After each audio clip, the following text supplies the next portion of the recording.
Welcome to today's Explainer. Today we're diving straight into a fascinating and honestly kind of shocking biological mystery happening right now in cribs everywhere.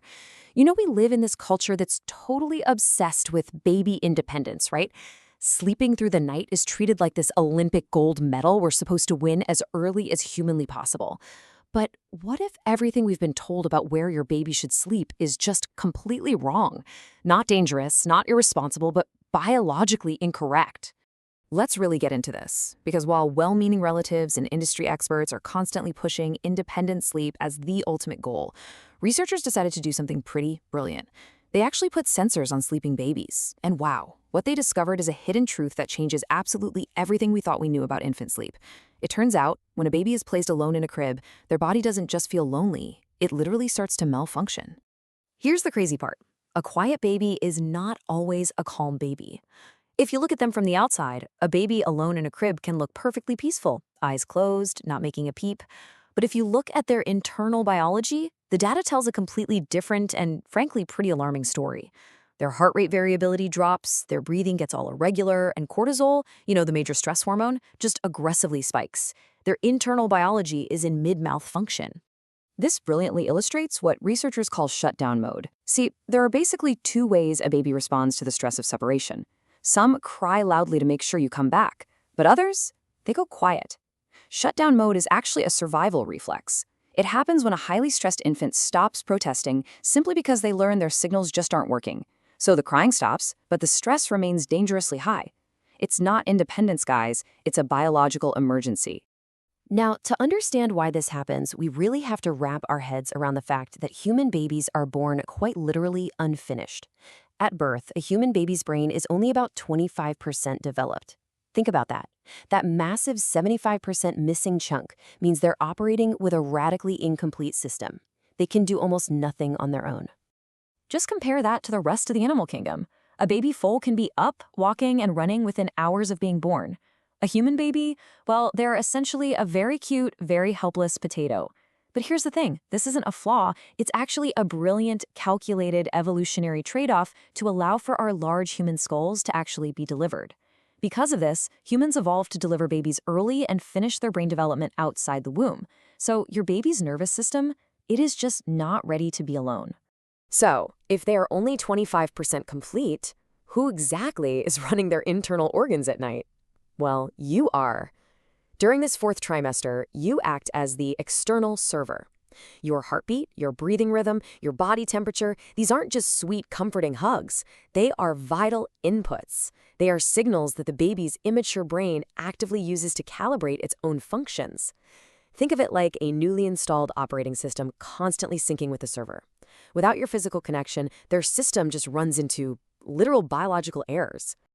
Let's move into our first section, the quiet danger, the science of separation. An absolutely fascinating 2012 study proved the hidden costs of sleeping alone. It turns out babies separated from their caregivers spend significantly more time in heightened autonomic arousal. Basically, that means their bodies are on high alert even while they are unconscious. And remember, sleep for a baby isn't just catching some Z's, it's intense construction time. It's when they prune neural connections, flood the body with growth hormones, and repair tissue. And all of that works measurably better in a low-stress state, which physical separation instantly destroys. To truly understand this panic, we have to look back at the evolution of the human sleep system. Picture this, 200,000 years ago on the African savanna. No baby monitors, no locked doors. Being separated from a caregiver meant absolute, immediate, life-threatening danger from predators. Fast forward to the 1950s, and researcher John Bowlby scientifically confirmed this as the deeply embedded proximity-seeking system. And now, here we are in the modern nursery of 2025. And guess what? That exact same system is still running. Evolution wired a panic button directly into what we can call the savanna brain. This is an ancient survival mechanism hardwired right into your infant's nervous system. It strictly equates being alone with a massive life-threatening emergency. So when they cry when you put them down, it's not them being stubborn or manipulative. It's literally millions of years of evolutionary survival tactics firing off all at once. And here is the real kicker. Your baby's ancient biology doesn't know that the crib is just 3 feet away. It doesn't know you live in a safe, climate-controlled apartment with a locked front door. All it knows is that the caregiver is gone. Caregiver gone equals danger. And so that massive stress response activates every single time you put them down alone. Section 2, the metronome effect and healing through proximity. So how on earth do we turn off the savannah brain without breaking the baby? Well, the answer is this beautiful science-backed concept called physiological synchrony. This is the biological process where a caregiver's stable regulated nervous system actively helps organize, calibrate, and regulate the baby's less stable one. The very moment you bring a baby close, their biology stabilizes. It is literally like flipping a giant switch from emergency mode straight to stable. When your bodies sync together in proximity, the results are just incredible. A study out of Bar-Ilan University found that breathing rhythms perfectly align, heart rate patterns start to mirror each other, and even sleep cycles biologically coordinate. You are acting as a physical metronome. Given enough time next to each other, your heart rates and breathing rhythms perfectly tick together. You are, quite literally, lending your mature nervous system to your child while they sleep. How cool is that?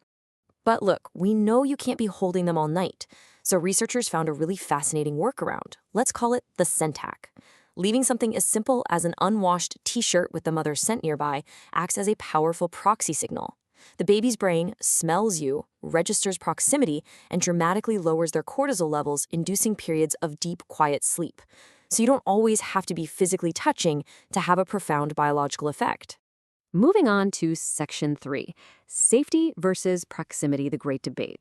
Now, we absolutely have to address how to reconcile these deep biological needs with crucial modern safety standards. There's a critical difference between room sharing and bed sharing. The AAP recommends room sharing on a separate surface, like a bassinet, for the first 6 months. This setup gives you a high proximity benefit, utilizing smell and sound while maintaining a perfectly safe profile. Bed sharing, on the other hand, offers maximum proximity for touch and syncing, but comes with real risks if extreme fatigue, medications, or soft bedding are involved. But here's where we really need to reframe our thinking. Dr. James McKenna, a leading expert on infant sleep, frames it perfectly. He says, the question isn't whether babies should sleep near their parents. They should. When done safely, proximity during sleep isn't a risk. It's a feature. His decades of research emphasize that safe proximity isn't some hazard to be aggressively avoided. It is a biological feature that is deeply, fundamentally necessary for healthy development. So how do we actually put this into practice? Here are 4 simple steps for safe proximity. First, keep a bassinet or co-sleeper right within arm's reach. Second, utilize those scent proxies, like the t-shirt trick, to keep that cortisol low. Third, if you're transitioning them to a new room, make it really gradual. Move the bassinet progressively further away over time to let their nervous system adjust. And fourth, trust your instinct. The urge to pick up your baby isn't a bad habit. It's evolution doing exactly what it was designed to do. Which brings us to our final section, the payoff, building a human being. Let's talk about what all this exhausting late-night regulation is actually achieving. Think about 2 a.m. When you drag yourself out of bed to respond to a cry in the dead of night, society might tell you you're spoiling them. But science says otherwise. You are absolutely not spoiling them, and you aren't creating a bad, clingy habit. What you're actually doing is fostering true independence. As attachment theory shows us, emotional resilience isn't achieved by leaving a baby alone to just cry it out. It's built through the absolute certainty, neurologically hardwired into their 25% finished brain, that a caregiver is there. By consistently responding, you're actively hardwiring them for lifelong emotional resilience, secure attachment, and a deep, fundamental trust in the world. Ultimately, as this beautiful quote summarizes, your baby just wasn't designed to sleep alone. That longing for you, it's not neediness, it's biology. Their intense need for your warmth and your heartbeat isn't some devious little manipulation. It is a primal, evolutionary, biological requirement for their brain to finish constructing itself properly. I want to leave you with this final thought. Knowing everything we just covered, the 25% unfinished brain, shutdown mode, and the incredible healing power of physiological synchrony. Knowing that your physical presence actively architects their brain, will you ever look at a middle-of-the-night wake-up the same way again? Next time they cry out in the dark, remember this. You aren't just getting through the night, you are building a human being.